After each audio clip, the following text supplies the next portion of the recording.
You're watching News 12, serving Westchester and the Hudson Valley. Now, Newsmakers.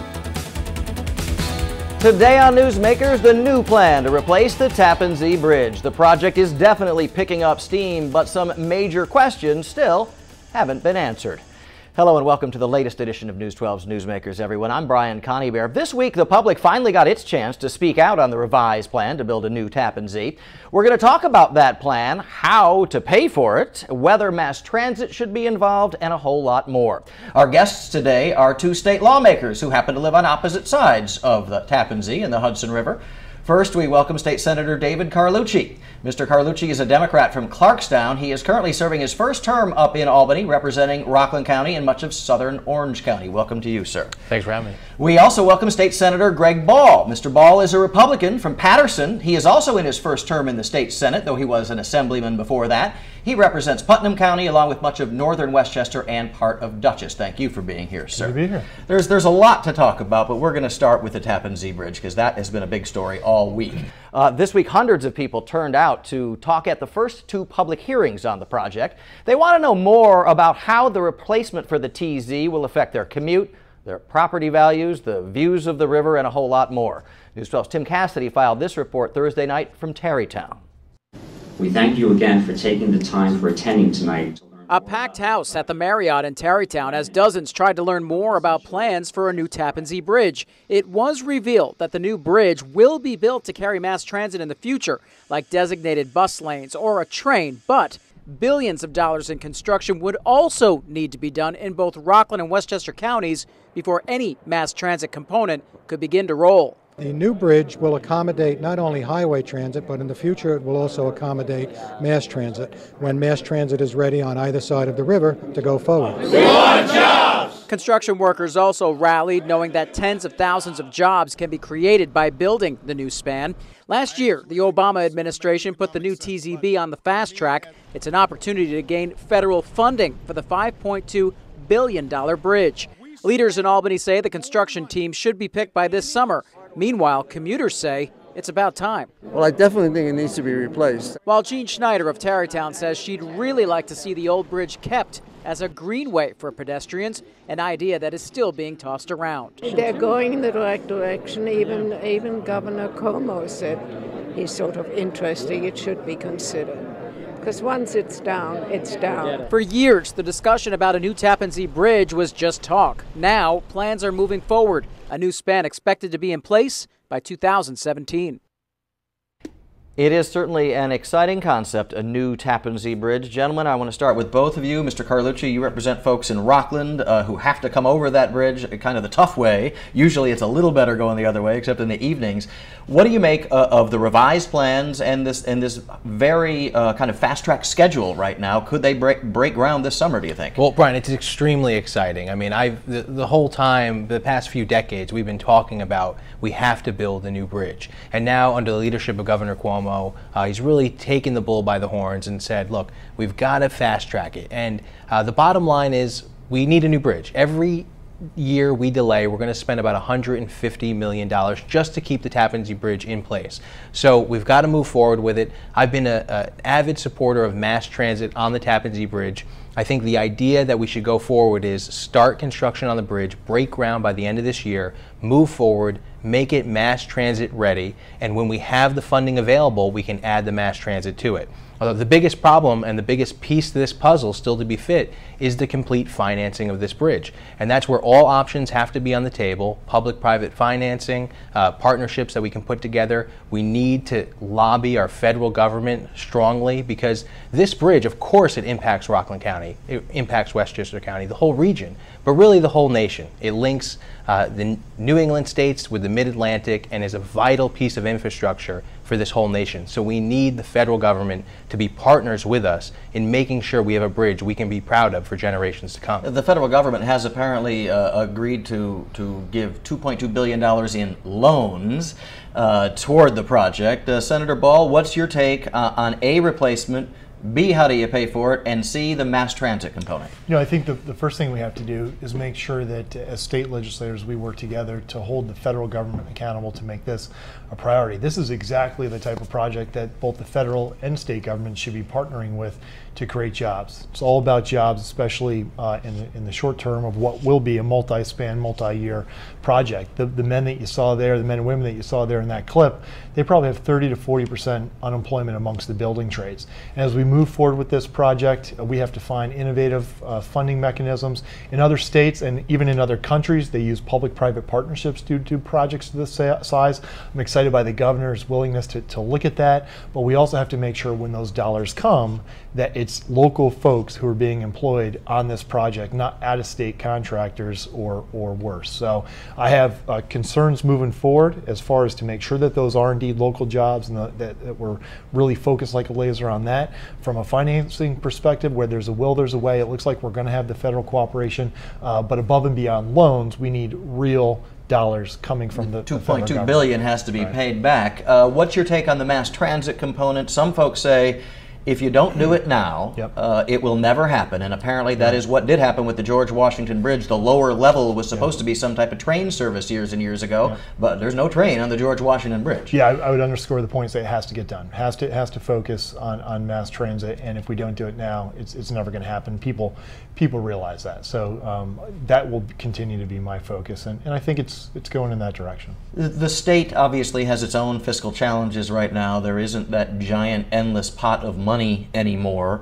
There never was. Just people. It certainly seemed like it, the way they were handing it out there for years and years. But I don't think state taxpayers can foot this bill. If we go to a public-private partnership, though, and some, I don't know, hedge funds or investment firms have a piece, will the tolls skyrocket and people get stuck? That's a great question, and that's what we really got to zero in on and understand, and make sure that the commuters understand that. What are these rates going to be? What are the fees that are going to be? Is there going to be a toll on each side? These are questions that I don't have the answer to right now, and as long as I'm in this capacity as senator, I'm going to fight to make sure that we try to keep those fees as low as possible. I mean, if we've got to start paying an arm and a leg for people to commute between Rockland and Westchester, our economy is not going to move forward. And one of the big issues that we've got to focus on is the tens of thousands of jobs that will be created will be a tremendous boom to our economy.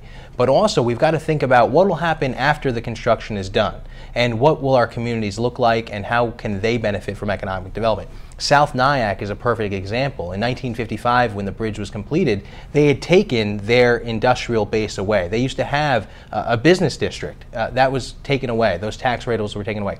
Now they're taking 9 properties away because of this bridge. That's people's homes. People are going to have to move because of this construction project. And what that means to the local taxpayer whose house is not taken, their property taxes might have to go up because they're losing those properties. So I'm working with the Village of South Nyack, with economic development, with the Department of Transportation to figure out, is there a way that we can help the village, help the town to build a tax rateable that would make sense for that area. Something like an office building right on and off, right to the thruway, something that can have that tax rateable, produce revenue for the schools, for the municipality for years to come after this bridge is built. And we had one gentleman on our air a couple weeks ago when the plan kind of came out and they saw where the footprint would be.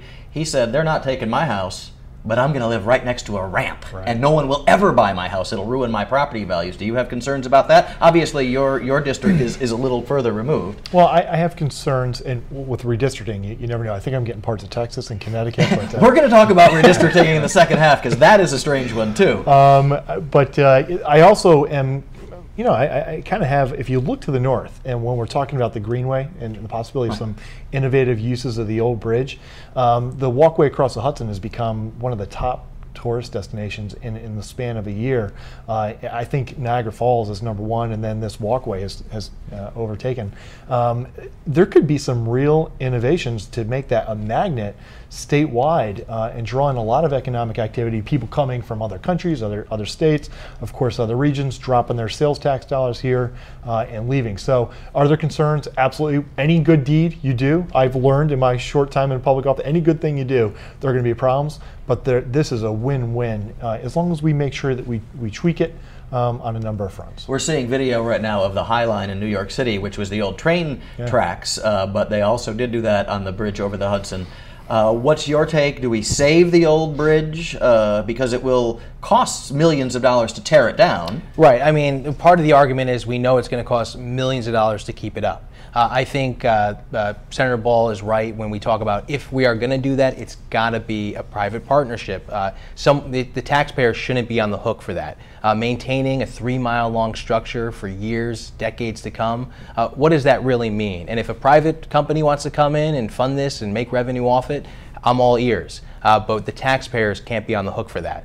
One of the good things about the design that's pushed forward about the Tappan Zee Bridge, the new TZB, will be a pedestrian walkway and bicycle lane. And I think that's something that will be of tremendous value to the whole Hudson Valley. Having the amount of bicyclists that we have in Rockland County is a huge economic opportunity for us. They ride through Nyack, through Piermont, and it's great. And if we can have people riding over the Tappan Zee Bridge, that's wonderful. But we also have to do a cost-benefit analysis and understand what does this really mean in dollars and cents, not just to us today, but 10, 20, 30, 50 years from now.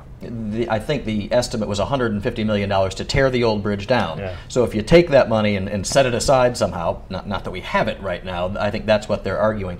Let me ask you both, bottom line, do you think ground truly gets broken this summer on a new Tappan Zee Bridge? Senator Ball.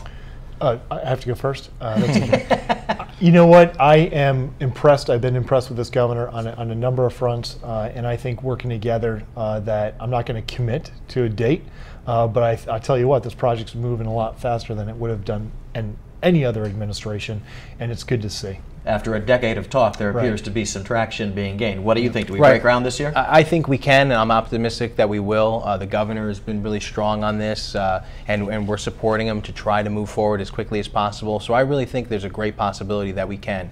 We desperately need it, and the people of our community will benefit from it. All right, gentlemen, thank you very much. We're going to take a quick break and come back and talk about a whole lot of other issues, including the legalization of table games in New York. Will the state make full-fledged Las Vegas-style gambling available here in New York? And what would it mean for places like the Yonkers Raceway Casino?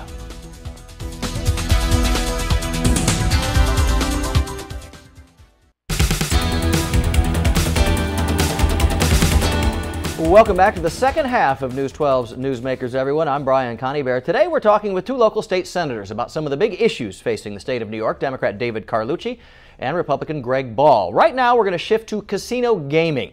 There's a major push on to legalize full Las Vegas-style table games to bring in new revenues to the cash-strapped state. News 12's Carol Wilkinson reports the Yonkers Raceway is betting on the law being changed. For the owners of the Yonkers Raceway, expansion is a wonderful thing. Please place your bet. 31. The Empire City Casino is currently undergoing a $40 million upgrade that began in July. Line 4. But if live table games like poker, blackjack, and roulette are approved by the state, get ready for something even bigger. The expansion with enhanced gaming will bring more jobs to the community, especially Southern Westchester, Yonkers, the Bronx, where most of our people come from. We think with the multiplier effect, there'd actually be almost 3,000 jobs created by expanded gambling. The economic impact would be annually $500 million. Already the largest private employer in Yonkers, the Raceway now confirms it would spend another $310 million to build a 400-room hotel and a 5,000-seat arena for concerts, sporting events, and more. We think it'd be great for the community, great for the state, and great for education. The casino provides millions of dollars for Yonkers schools. As the mother of a school-aged child, homeowner Linda Hannafy supports the proposed expansion. If it raises some money for the schools, the public schools my daughter attends, the Charo. So, I mean, that's really my big interest. But Danielle Menendez says not so fast. She's concerned about the increased crowds who already park on her street when they go to the casino. Her parents, who also live nearby, have complained about parking. I think they'll have less spaces than there are currently because people aren't using the parking lots. They're using their block. But Raceway officials say those smaller issues can be addressed, and the benefit of another expansion far outweigh them. Yonkers, as well as New York State, are in dire financial straits. And, we need to do anything we can to pump up this economy.